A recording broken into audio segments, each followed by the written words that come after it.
What's going on, everyone? So, Rui Hachimura has been spectacular thus far this season.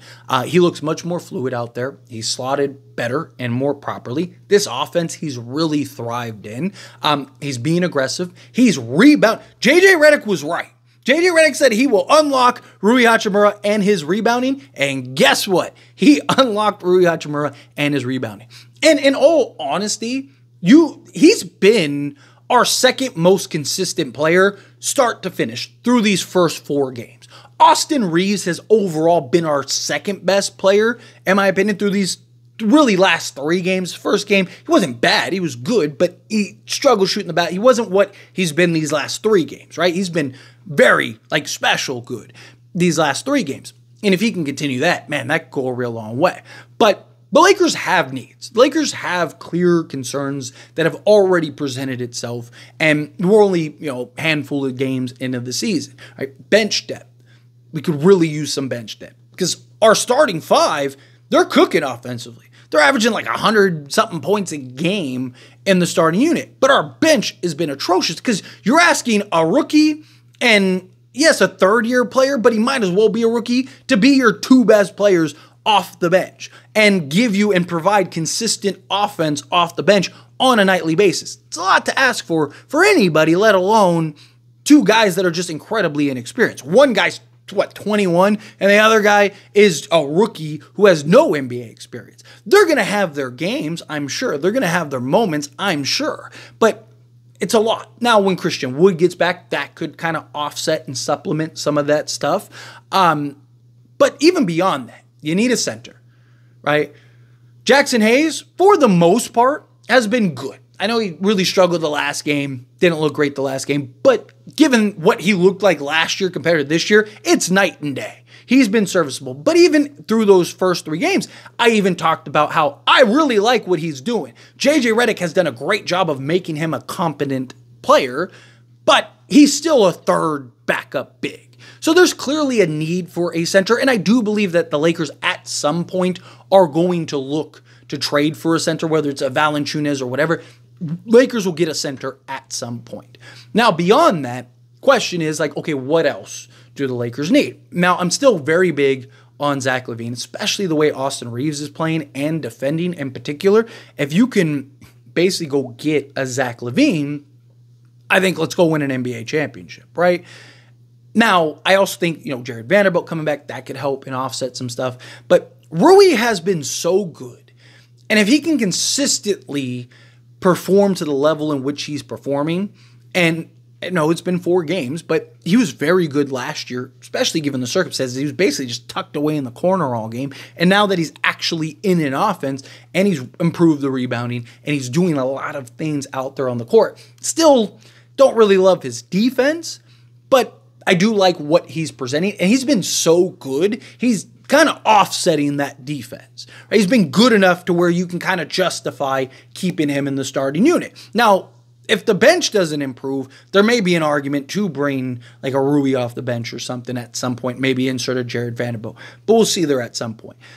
Point is, if the Lakers are going to pull off some type of trade, Rui is a piece that is, in most people's eyes, looked at all offseason as hey, he's more likely than not going to get traded because of his contract, right? So if you can get a Jeremy Grant was a name all offseason, right?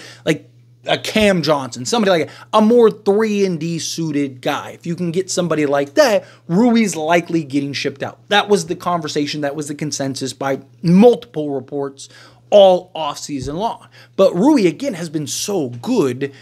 Can you, or are you almost forced to not trade him? Now, again, I don't think anybody is untradeable, right? Even Anthony Davis, as he's having an MVP level season thus far, right?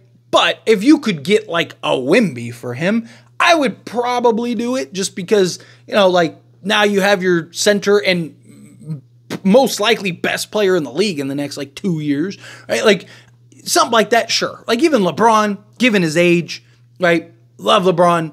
I know he had a bad game last game. I have all the utmost confidence that he'll be fine. He'll figure it out. But if you could trade him for Luka today, you'd probably do it, right? Or a Jokic or something, like somebody younger that makes more sense, probably do it. I don't think anybody is untradeable. That's my point.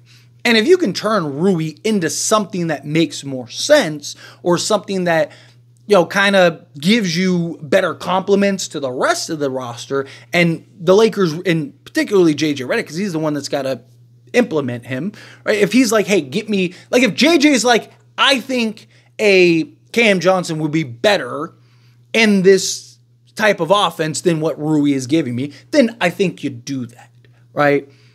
However, I do think you still have ways to go get pretty much everybody that you want without trading Rui Hachimura.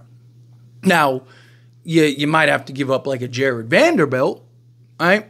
May have to give up a Max Christie, but you could, if you needed to, go get that other piece. So I also think this is why the patience really comes into play. Because D'Lo is looking more and more like the odd man out. And with D'Lo looking more and more like the odd man out, I think that, regardless, I thought he's going to get traded anyway, right? Talked about it all offseason. He's more likely than not going to get traded. D'Lo could average 38-8, and the Lakers would probably still trade him at some point this season, just because, one, he'd be a free agent, and two, there's the playoff concerns. And he's still a redundancy alongside Austin Reeves, so if you can get a better suited piece. But because Rui's so good, do you look, and if he, again, it really boils down to, can he consistently provide that? But do you look to go get, a Bruce Brown? And then, maybe you go get a Walker Kessler or something like that. Do you still go get a Zach LaVine, but you don't trade Rui? Maybe you're throwing in a Jared Vanderbilt and a Max Christie to go do that, right? So doing like D'Lo, Jared Vanderbilt, Max Christie, and then like a Gabe Vincent, right? You got to keep in mind, you got to be able to add other pieces, but maybe you can do something where you're getting maybe you get an AO or something, right? Throw in a first or something, right? And now you can offset that. Point is you can still essentially get whoever you want without trading Rui. It's just Rui makes it so easy, because you got to keep in mind, the Lakers not only have to, if they pull off a trade, have to pull off that trade, but they also have to maintain at least 14 men on the roster. So if you do, that's the reason, because I see people all the time, can we get, Zach LaVine without trading Rui? Well, yes, technically. However, you're doing like a 4-for-1 swap rather than a 3-for-1 swap, right? Now, you might think, okay, well, like, what's the difference? Like, it's not who cares? Like, it's only one more player. Well, you have to maintain 14 players. And a 3-for-1 swap, right, puts you at 13. So you still need to go get another piece. You remember, Lakers have 15 players. So if you subtract the 3, that puts you at 12. Add in Zach LaVine, there's your 13. You still need a player. And if you remember, Lakers only $35K under the second apron. So you have to clear off at least an extra $1.5 million, roughly, to go fill in that final roster spot, right? Minimum. So, is it possible? Sure.